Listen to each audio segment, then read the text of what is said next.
Let's make Finnish gingerbread cookies, Piparkakut, also known as Piparit. Let's start by melting 7 tablespoons of butter, 3/4 of a cup of brown sugar, half a cup of white sugar, add also 1 tablespoon of muscovado sugar, or just 1 more tablespoon of brown sugar. Then 6 tablespoons of water and mix everything. Boil about 10 to 15 minutes while stirring until foamy and thick.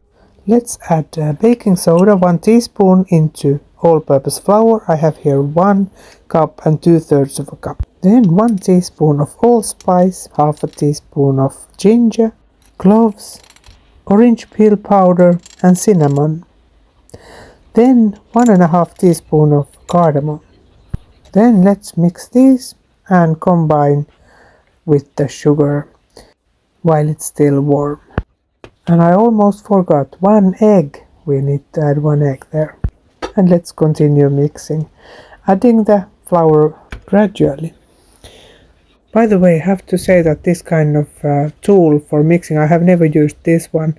It's the silicone type of thing. Works really well for this kind of dough.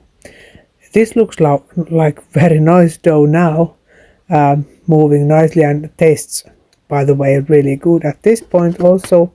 But we need to put it to the fridge for overnight, and now it's being difficult.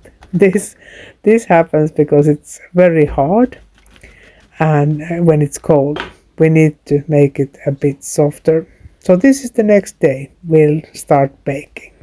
This is another tool that I bought.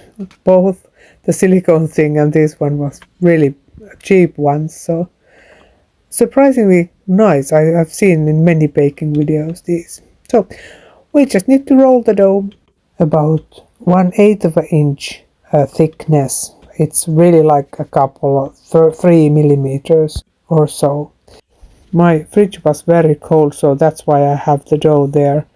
I usually work with 1/3 of this dough only, so that it doesn't get too warm, but my fridge was really freezing. That's because I'm trying to warm it up a little bit there. Then when the dough is nice and flat and even on the surface, let's make some shapes. I'm just using here a cutter for heart shape. Remove the excess, and typically you add them straight away to the fridge so that they don't get too warm, and then cut some more. Traditionally the first ones will be burned, so remember to watch the oven really carefully. These won't spread a lot, but still it's good idea to leave a little bit of space there between them. Oven is preheated to 390 Fahrenheit, that is about 200 Celsius, and there they go for 5 to 8 minutes, depends a lot on the oven. Remember, the next ones might be ready sooner than the first one because the oven is hotter. Then wait for them to cool and enjoy.